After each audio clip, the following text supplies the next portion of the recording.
nisa Fahad Yaasiin Xaaji Daahir arrimaha ay isku qabteen waxaa ka mid ah Khayre inuu qabay doorashada in waqtigeeda ay ku dhacday isla markaana la aado doorasho dadban iyo sidoo kale qodob kale oo u qarsoonaa taasoo ku aadan inuu noqdo musharax madaxweynenimo waana mid ay ka biideen saaxiibadiis waxaana Xasan Cali Khayre uu boqolay dalka Qatar ayadoona mas'uuliyiin ka tirsan dawladda Qatar Khayre ay ka dalbadeen inuu iscasilo isla markaana uu qaato dhaqaalo intuu Qatar ku sugnaa waxaa telefoonka ay ku wada hadleen taliyaha nisa Fahad Yaasiin kaas oo ka dalbaday in Khayre uu iscasilo asoo sharaf leh isla markaana uu aqbalo warka loo soo jeediyay laakiin ra'iisul wasaare Khayre ayaa ku soo noqday magaalada Muqdisho kadibna wuxuu sameeyay dhoolotus ka dhan hadalkii ka soo yeeray dawladda Qatar iyo sidoo kale taliyaha nisa waxaana shirka golaha wasiirada uu ka sheegay in doorashada ay tahay in waqtigeeda ay dhacdo wuxuuna sidoo kale uu abaabulay shir madaxda maamul goboleedyada kaas oo ka dhacay magaalada Dhuusamareeb kadib Khayre wuxuu u ambabaxay magaalada Dhuusamareeb waxaana shir degdeg ah yeeshay taliyaha nisa Fahad Yaasiin madaxweynaha Soomaaliya Maxamed Cabdilaahi Farmaajo gudoomiyaha baarlamaanka Maxamed Mursal kusimaha ra'iisul wasaaraha Soomaaliya Mahdi Maxamed Guule gudoomiyaha aqlabiyadda baarlamaanka ahna gudoomiye ku-xigeenka koobaad ee baarlamaanka mudane Cabdiweli Sheekh Ibraahim Muudey waxaana kulankaas uu ka soo bandhigay madaxweynaha Soomaaliya Maxamed Cabdilaahi Farmaajo iyo saaxiibkiis Fahad Yaasiin in xilka laga tuuro ra'iisul wasaaraha Soomaaliya Xasan Cali Khayre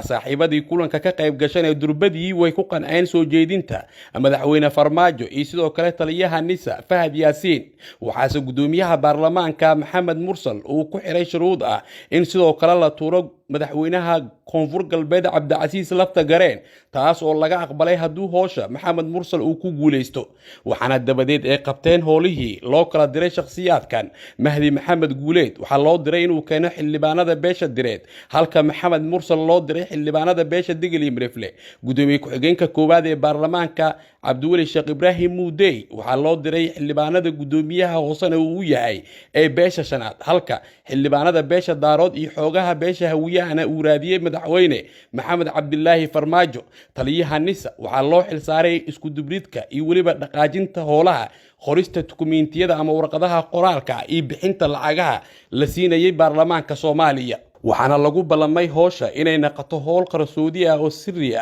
isla markaana aysan ogaanin dad badan baarlamaanka xubnaha ka tirsanna si gooni lagula kulmo eedeymaha gudoomiyaha baarlamaanka uu jeediyay xukuumadii Khayre isla subaxiina xilka laga qaaday waxa eedeyntaas la sheegay inuu qoray taliyaha nisa Fahad Yaasiin Xaaji Daahir subaxii la ridayay ra'iisul wasaare Khayre xukuumadiisa waxa habeenkii dhacay inta badan howlihii ugu muhiimsanaa waxaana habeenkaasi gabi ahaanba la wareegay xafiiskii ra'iisul wasaare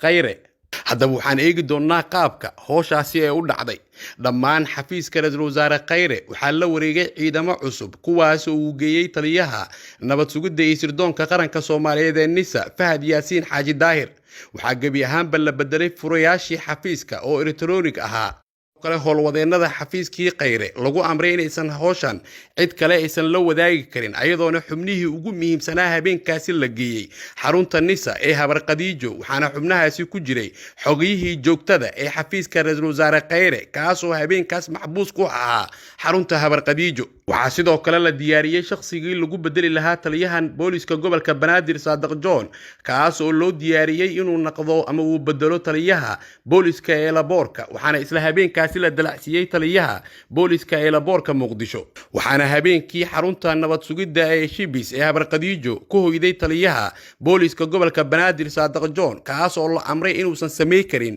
wax dhaqdhaqaaqa isla markaana amar dambe uusan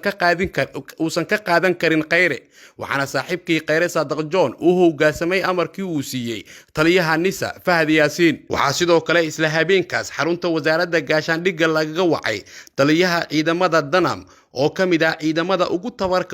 tababarka fiican Soomaaliya kaas oo lagu magacaabo Ismaaciil isla markaana qaraabo dhow ay yihiin ra'iisul wasaarihii la eriyay Khayre waxaana lagu amray in habeenkaasi ilaa maalinta xigta uusan ka bixi karin xarunta wasaaradda gaashaandhigga waxaana amarkaasi bixiyay taliyaha ciidamada xoogga dalka General Odawa subaxii markuu waaga baryeena waxaa dhacay kulankii baarlamaanka taas oo lagu sheegay in xukuumadda Khayre la eriyay isla markaana ay fashilantay wasiir wasiirka amniga master Ducaale oo aad u dagaalamay ayaa wuxuu isku dayay inuu raadiyo ciidamadii uu amrayay wuxuuna arkay dhammaan saraakiishii oo xabs ku jira xarunta nabad sugidda ee Habar Khadiija isla markaana amarkii uu sii jiray amar ka dugan la siiyay waana markii tala faraha ay ka baxday tiimka Khayre iyo Ducaale Khayre ayaa ka soo duulay magaalada Dhuusamareeb kadib maxaa dhacay wuxuu ka soo degtay garoonka aadan cadde waxaana garoonka lagu diro madaxtooyada Soomaaliya laga diray taliye Farxaan Qoroole oo ah taliyaha ciidamada Haram Cad kaas oo wata dhowr cabdibila ah